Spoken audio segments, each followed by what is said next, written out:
When 34 westbound whistles for our station, it's a signal for the local post office to go to work.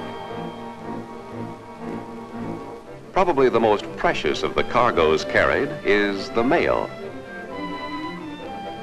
Our nearest station is Andover, in the state of New Jersey. The mail comes in, the mail goes out, and ties the people of the nation together, and the nation with the world.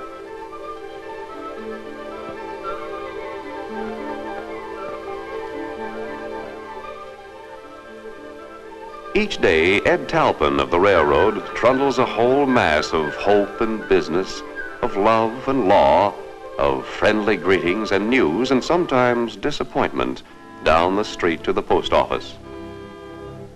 He brings the stuff for my rural route along with the rest of the mail down from the train. It's astonishing the number of letters and the amount of packages that come into Andover. But then most people are friendly and like to keep in touch with each other. Apparently, human beings send almost everything you can think of by mail. If it's big enough to get a stamp on and small enough to be wrapped, it seems like anything will go through. Ed Hill is the postmaster here at Andover. He's a respected member of the federal government. I'm a civil servant, too. Got the job by a competitive examination.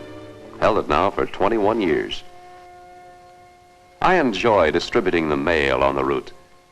It's a little like passing the daily history of the place through your hands. Some days, when the load's extra heavy, I wonder where everybody gets the time to write so much and read so much. Of course, by now, I should know there's no end to the trouble that folks will take to keep themselves posted and other people informed. I use my own car. The government pays me mileage on it. Trade it in for a new one about every 18 months. We make the circuit 6 days a week, every day but Sunday. I'd like to take you with me today, have you meet my neighbors and friends. Not everybody in America is as crowded together as you might have been led to believe. I travel over 60 miles daily on my route. It is one of the services the Post Office Department extends to the taxpayers.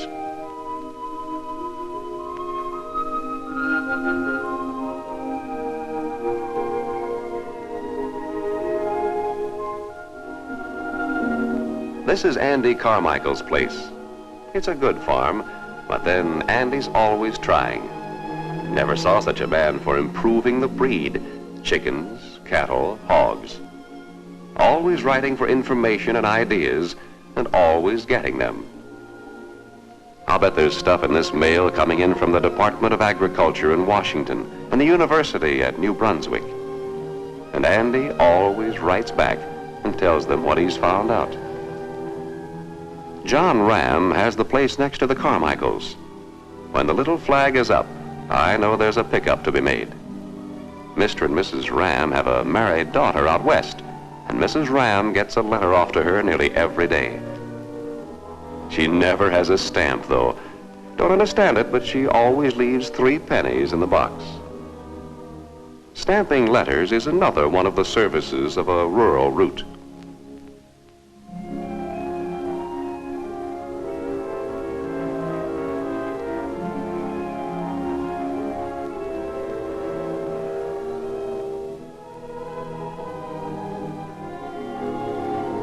Lester Pruden has been asking for a package for at least 10 days. Today it came. His birthday is Tuesday, and his mother's going to have quite a time keeping that football a surprise until then.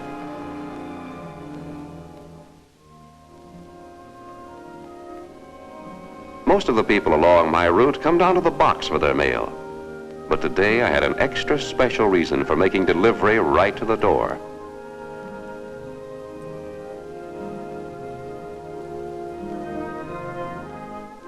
Katie's been a mighty patient little girl. Slipped off a hay cart early this year. When you've had so few summers, it's hard to lose one.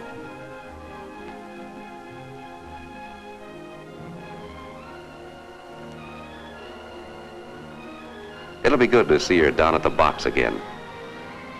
Wouldn't it be wonderful if we could figure out some way to keep all the kids in the world from getting hurt?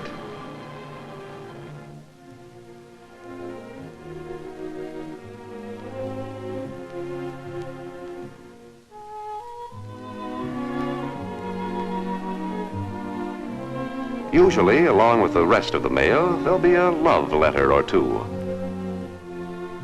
The correspondents are generally absent-minded and have a tendency to stop work at the slightest provocation. I notice that some of them even turn a little pale every time my car shows up. They always look for a particular handwriting and ignore all the rest of their mail. If those youngsters don't grow up and get married pretty soon, they'll spend all their money on postage stamps.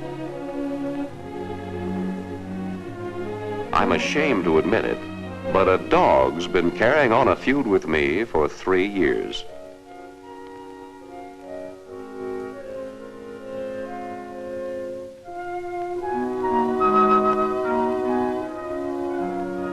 So far, neither one of us have given an inch. If I let that dog have his way, he'll bar the roads to the United States mail. This is the deck place. The boys have been increasing their dairy herd and naturally had to increase their equipment. They've been doing all right. They've bred a fine herd, and they say the best milking machines are none too good for their cows. Well, men and good machines have always gotten along together in America.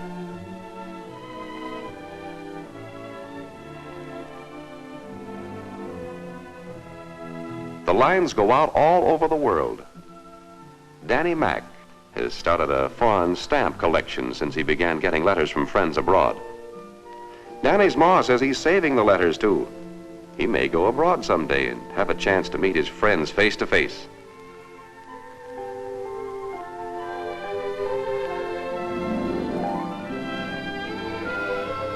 So it goes right around the whole route. A whole mass of hope and business, of love and law, of friendly greetings and news, addressed to Honorable Sir and Gentlemen, to Sweetheart and Mother and Dad, and signed respectfully and sincerely and affectionately. And even so, sometimes people are disappointed.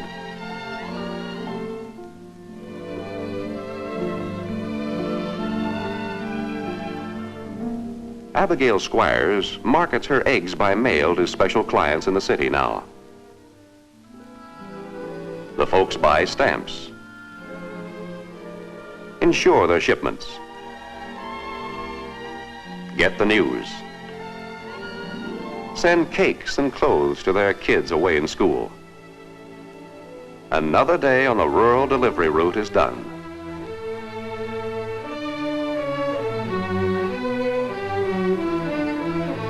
It was nice that we could be together for at least one swing around the circuit.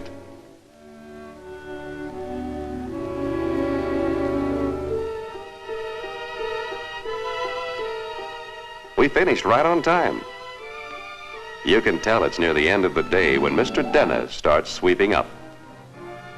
So long now. I've got to carry my pickups back to Andover. If I don't see you again, remember you can always get in touch with me by mail.